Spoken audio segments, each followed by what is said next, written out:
everybody, it's me, Gail Rogers, Central Oregon Life and KGAIL. It's been a tough month. I had a whole lot of volunteering duties to do.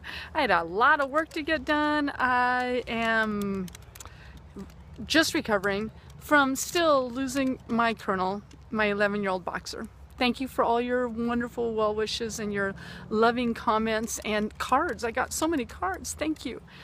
So, it's a Saturday night in Bend, and I've just spent a couple hours at 10 Barrel. I live on the river. The sky is blue. It didn't get any better than that.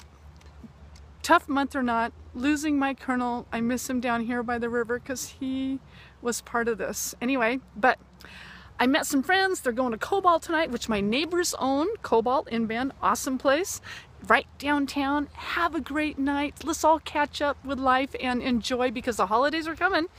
Just days away. Have a great night. KGAL signing off.